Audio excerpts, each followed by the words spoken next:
वो देखो होए, तो उसी तरह हाहाकार मच रहा है सब दूर से। तो भगवान शंकर भी कहते हैं थोड़ा समय लगेगा, चिंता मत कर, तू भक्ति मत छोड़ना, छोड़ मत देना। एक लोटा पानी बिल्कुल मत छोड़, जपे जा, लगे जा, करे जा। अगर तेरे घर में लक्ष्मी नहीं आ रही हो तो कमल गट्टे को पानी में डाल, शिव जी को चढ़ा करा। कमल का फूल बाजार में मिल रहा हो, जब तक कमल का पुष्प बाजार में मिले तब तक एक कमल का पुष्प सोमवार की सोमवार शंकर को चढ़ाना चालू कर दे।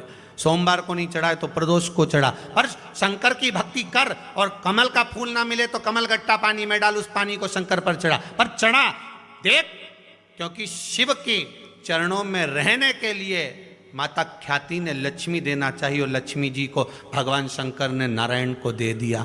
अगर वही कमल के पुष्प पर लक्ष्मी का निवास होता है, इसलिए दीपावली पर कमल का फूल शिव जी को, भगवान माता लक्ष्मी को समर्पित होता है। कमल का पुष्प मेरे भगवान विष्णु ने शंकर भगवान को सावन के महीने में 108 दिए थे। वो पुष्प का फल इतना मिला कि भगवान विष्णु को सुदर्शन चक्र मिल गया था। सुदर्शन चक्र किसका था? भगवान शंकर का। वो चक्र भगवान विष्णु को दिया। ले लो, तुमने कमल के फूल चढ़ाए 108, ये कमल का पुष्प चढ़ाने का फल ये कि अपना सुदर्शन चक्र तुमको देता हूं, दुष्टों का संहार करना ये आपको देता हूं। भगवान विष्णु सुदर्शन चक्रधारी हो गए। केवल कमल का पुष्प चढ़ने से भगवान नारायण को लक्ष्मी प्राप्त हो जाती है, इसलिए लक्ष्मी जी की प्रियता कमल का पुष्प है। वो कमल के पुष्प का जल, कमल का जल या कमल गट्टे का जल शंकर पर आप प्रदोष की प्रदोष, सोमवार की सोमवार, नहीं आ रही ना लक्ष्मी, पैसा नहीं आ रहा, अब आपने सब दूर माथा टेक लिया, चढ़ाना चालू करो। एक कमल गट्टा पानी में डालो, उस पानी को शिव जी को चढ़ाओ, चढ़ाइए। आंख का पुष्प, जो आंकड़े का पुष्प होता है, शंकर को बड़ा प्रिय है। और दूसरे नंबर पर शंकर को प्रिय है शमी का पुष्प, बहुत ध्यान देना महाराज। तीसरे नंबर पर शंकर को प्रिय है महाराज सरसों का पुष्प। सरसों होती है ना, जो राई अपन बोते हैं, सरसों बोते हैं, उसमें पीले कलर का जो पुष्प लगता है। हमारा तो निवेदन रहता है जब तक सरसों आए तो प्रयास करा करो कि सरसों के 108 पुष्प शंकर भगवान पर चढ़ाना प्रारंभ कर दो। महाराज ये पक्का है कि वर्ष भर कोई बड़ी बीमारी आपको घेर नहीं सकती अगर सरसों के फूल शिव को चढ़ रहे हैं तो।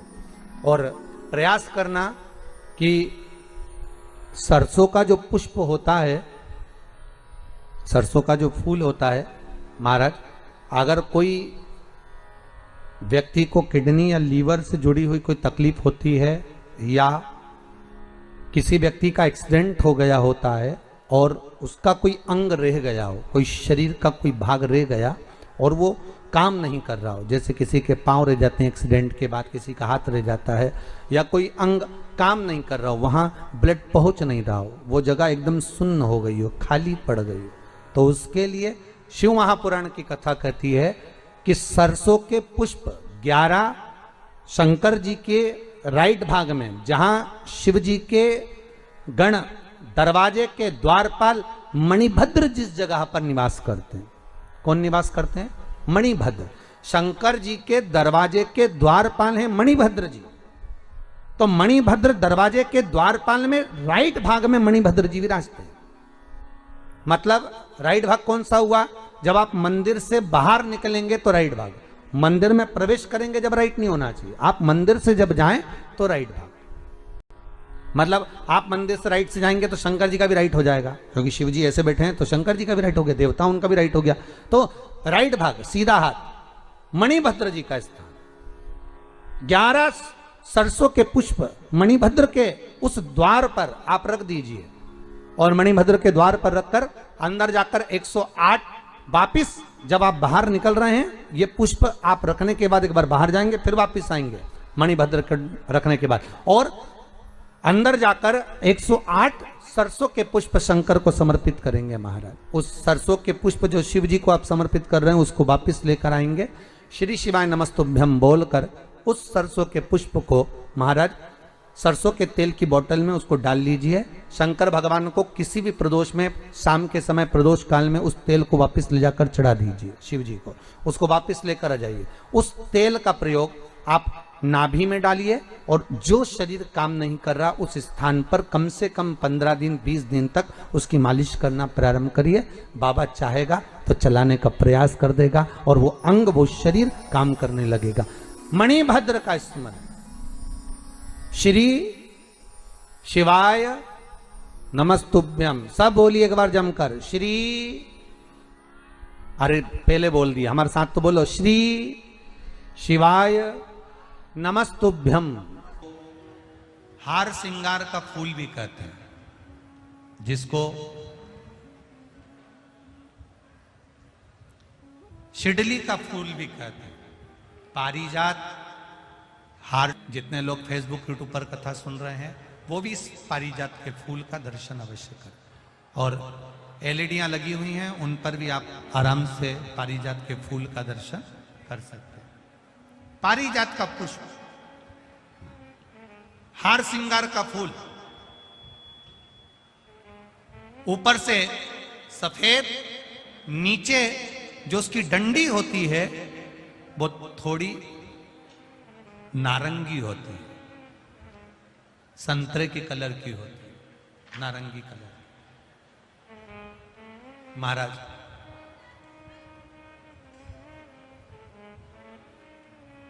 रात्रि में खिलने वाला ये फूल, रात्रि में जो फूल खिलता है ये पारिजात का, और हार श्रृंगार का जो ये पुष्प है जिसको हार श्रृंगार भी कहते हैं, पारिजात भी कहते हैं, और कहीं कहीं इसको शिडली का पुष्प भी कहते हैं। ऊपर से सफेद होता है, नीचे उसकी जो डंडी होती है वो नारंगी कलर की होती है। शिव कथा कर रही है, शिव महापुराण का चरित्र कर रहा है। जिस समय पर संतान की प्राप्ति नहीं होती या किसी कारणवश, किसी कारण से हमारे यहां वंश की वृद्धि नहीं होती, तब देवाधिदेव महादेव की आराधना पारिजात के फूल से करी जाती है। अब उस पुष्प को चढ़ाने का एक तरीका है, जरा ध्यान दीजिएगा। पंच पुष्प शिव महापुराण की कथा आप लोग सुनने के लिए बैठे हो, बड़ी आस लगाकर बैठे हो, उसको समझिए। पारिजात का जो फूल शिव जी को चढ़ता है, भगवान देवाधिदेव महादेव को चढ़ता है, जैसे ये शिवलिंग है, मान लो ये शंकर भगवान का शिवलिंग है, ये जलाधारी है, ये जल नीचे गिरने का स्थान। आप लोगों ने पहले कथा सुनी है ना सबने, आपको सबको मालूम होगा। राइट में गणेश जी का स्थान, लेफ्ट में कार्तिकेय का स्थान, बीच में अशोक सुंदरी की जगह। जहां पर यह शिवलिंग रखा है वो माता पार्वती जी का हस्त कमल, शिवलिंग के रूप में, शंकर भगवान के रूप में यह शिवलिंग है। ऊपर से जो एक एक बूंद जलाधारी नीचे गिरती है वो शंकर भगवान की 5 लड़कियां, जया, विषहरा, शामली बारी, दौतली और देव, ये शंकर जी की 5 बेटियां हैं। वंश वृद्धि के लिए, कार्य सिद्धि के लिए, वैभव प्राप्ति के लिए, या अपने हृदय की सुख समृद्धि के लिए, संतान प्राप्ति के लिए पारिजात हार श्रृंगार के फूल की शिव जी को आराधना होती है। हार श्रृंगार का जो पुष्प होता है, अशोक सुंदरी वाली जगह पर हम पारिजात के पुष्प को समर्पित करते हैं। उसकी डंडी का जो मुख है वो शिवलिंग की ओर होता है जब हम अपना सुख सुंदरी पर चढ़ाते हैं, और फूल का मुख इधर होता है। वापिस उसी पारिजात के पुष्प को उठाकर हम माता पार्वती जी के हस्त कमल पर, जो गोल हस्त कमल है, वहां समर्पित करते हैं। उस जगह पर माता पार्वती जी की ओर से जो पुष्प समर्पित किया जाता है, उसकी डंडी पारिजात की हमारी ओर होती है, पुष्प का मुख महादेव की ओर होता है।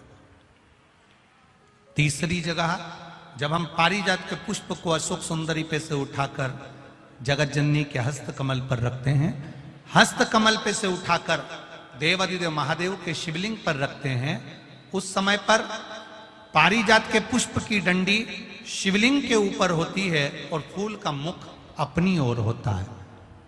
इस जगह पर पारिजात के पुष्प की डंडी के केसर से ही महादेव को त्रिपुंड लगाया जाता है और महादेव से प्रार्थना करी जाती है। अब पारिजात के फूल का केसर कैसे बनाना है वो भी एक बार आप लोग अच्छे से समझे। जैसे मान लो अभी पारिजात का तो फूल यहां पर नहीं है, पर आप टीवी पर दर्शन कर रहे होंगे। पारिजात पुष्प की जो पीछे की डंडी होती है, फूल सफेद और पीछे जो डंडी होती है नारंगी कलर की, केसरिया कलर की, उसको तोड़ लिया जाता है। तोड़कर ऐसी 25-50 फूल की पीछे की डंडी को तोड़कर उसको रख दिया जाता है। उसको धूप में नहीं सुखाते, केवल घर में उसको एक कटोरी में या थाली में रख दो, वो धीरे धीरे सूख जाएगा। सूखने के बाद उसको पीस लो, पीसकर उसका चंदन तैयार हो जाएगा पारिजात फूल की उस डंडी का। और जिस समय वंश के लिए, सिद्धि के लिए, कार्य सिद्धि के लिए या वैभव प्राप्ति के लिए हम पारिजात का पुष्प देवादिदेव महादेव को समर्पित करते हैं, उस समय इसी को पानी में घोलकर देवादिदेव महादेव को जब आप लगाएंगे तो जैसे केसर घुलती है, केसर का जैसे कलर होता है, केसर जैसी सुगंध करती है, वैसे की वैसे ही ये पारिजात की जो डंडी आप लोगों ने सुखाई है, वही डंडी का जो चंदन बनाया है, शिव जी को लेपन करा है, उस समय पर अपने हृदय की बात आपने जो देवादिदेव महादेव को कही है, बस वही सुगंध हमारे जीवन में आना प्रारंभ हो जाती है। वो पारिजात हार श्रृंगार। अब जरा ध्यान दीजिएगा, हार श्रृंगार के पुष्प, पारिजात का जो पुष्प है, सोमवार की अष्टमी पड़ने पर यदि हम देवादिदेव महादेव की पारिजात के फूल से आराधना करते हैं, स्मरण करते हैं, तो उसका फल भी हमें अधिक प्राप्त होगा। पारिजात का पुष्प, हम तो यहां तक कहेंगे अगर आपके यहां हार श्रृंगार का पेड़ लगा हो, पारिजात का पुष्प यदि आपके यहां होता हो, रात को खिलता है, सवेरे मिलता है, ऐसा पारिजात का अगर वृक्ष आपके यहां लगा हो तो प्रयास करना। 12 महीने शिवरात्रि आती है, बोलो आती कि नहीं आती? आती है ना 12 महीने। 12 महीने शिवरात्रि आती है। कैलेंडर पर एक गोला बनाकर रख देना कि हमको ये शिवरात्रि आई है, हर महीने की शिवरात्रि तुम्हारे ध्यान में रहेगी। एक पारिजात का पुष्प, हार श्रृंगार का पुष्प एक अगर देवादिदेव महादेव को आपने चढ़ाना चालू कर दिया, समर्पित करना प्रारंभ कर दिया, तो आपको पीछे पलट कर देखने की जरूरत नहीं पड़ेगी, महादेव हाथ पकड़ ही रहता। पारिजात का पुष्प शिव को समर्पित हो।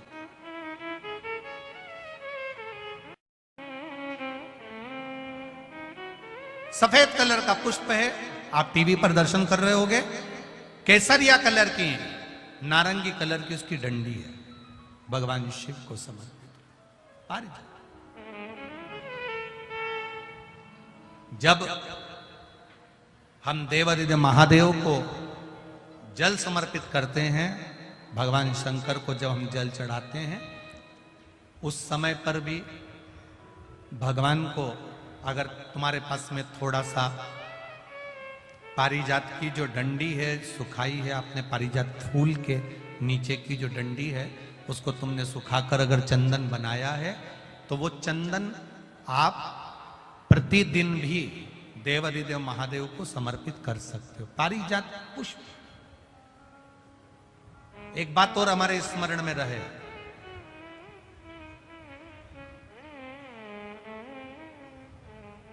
भगवान शिव को जो ये 5 तरह के पुष्प समर्पित करे जाते हैं, इन पुष्पों की डंडी जो पीछे लगी होती है, इसको तोड़ा नहीं जाता शिव जी को चढ़ाते समय।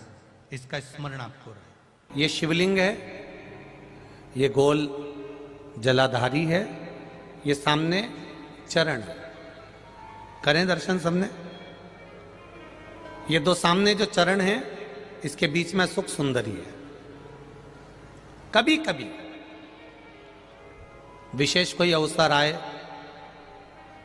सोमवार की अष्टमी पड़ जाए या कोई विशेष प्रदोष का दिन पड़ जाए और आपको लग रहा हो कि मेरा महादेव को मैं जल चढ़ाते चढ़ाते इतना समय हो गया, मेरा महादेव नहीं सुन रहा, तब कभी कभी ऐसा मन में आए कि क्यों नहीं सुन रहा, तब लोटा भरकर जब जल लेकर जाओ, गणेश जी को चढ़ाया, अशोक सुंदरी को चढ़ाया, षडानंद कार्तिकेय को चढ़ाया, माँ जगत जननी जगदम्बा माँ पार्वती को चढ़ाया, वही जल ले जाकर बेलपत्री के वृक्ष पर चढ़ाया। शिव जी को अर्पण नहीं कर पाए। और सरल भाषा में समझ लो इसको, किसी किसी माता को आपने देखा होगा, किसी किसी व्यक्ति को आपने देखा होगा कि वो शिव मंदिर में जाता है, शिव जी को भले जल नहीं चढ़ाता है, पर शंकर भगवान के मंदिर में जाकर इतनी सफाई कर देता है, जहां शंकर भगवान का कहीं बेलपत्र वगैरह पड़ा हुआ है उसको उठाएगा, बीनेगा, फिर यहाँ से धोएगा, श्रृंगार करेगा, यहाँ से साफ करेगा, साफ करके जो पानी जा रहा है वहाँ साफ करेगा, साफ करके एकदम क्लीन करके फिर शंकर भगवान को पोंछ कर स्नान कराकर जल चढ़ाकर फिर उनका श्रृंगार करता रहता है। कभी कभी आपके साथ में भी ऐसा हुआ होगा, आपने भी करा होगा, ऐसा नहीं कि नहीं करा। कभी कभी सब दूर सफाई के बाद शिवलिंग की सफाई करना भूल गया या शंकर जी के शिवलिंग पर जल चढ़ाना भूल गया, जल चढ़ाकर आ गया।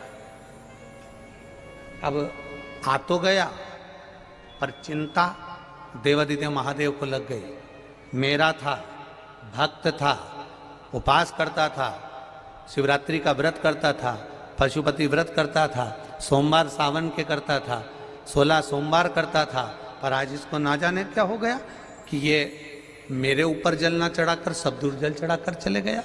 देवादिदेव माता पार्वती जी से कह देते हैं, सुन पार्वती, अगर कोई भूलवश भी मुझ पर जल चढ़ाना भूल जाए और तेरे हस्त कमल पर जल चढ़ा कर जाए, तो पार्वती जितना फल मैं प्रदान करूं उससे दुगना फल तुझे प्रदान करना है। ये शिव कह रहा है। भारी हो बाबा को काटने में, फाइल में से नाम इतनी जल्दी कटता नहीं है, बहुत दम लगाना पड़ती है। शंकर भगवान को भी कहना पड़ता है ब्रह्मा जी को कि कर रहा हूं। ब्रह्मा जी बोले इसका भाग्य मत पलट देना, बहुत बेकार कर्म कर कर आया। शंकर जी बोले पानी चढ़ाता रहेगा तो मेरा शिवलिंग भी गलता रहता है, तो फिर सिग्नेचर भी तो गलेंगे। रुक तो सरिए तू जरा, इसने जो कर्म करा है इतनी जल्दी फाइल को छुपाना दम चाहिए, केस भारी है और चारों तरफ हाहाकार मच रहा है।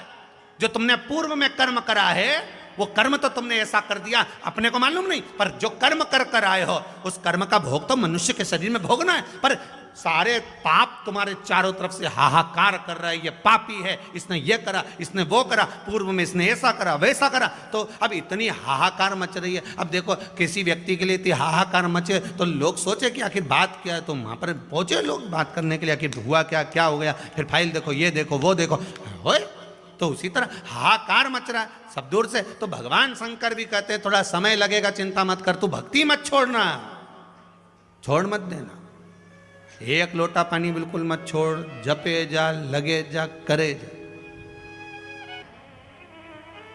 ना सियोर वाला महाराज कहीं जा रही है, ना तुम कहीं जा रहे हो, आ जाना वापिस सही कुबेरेश्वर धाम में। तो चढ़ाओ, शिव की आराधना करो, शंकर की भक्ति करो और एक दृढ़ता से करो।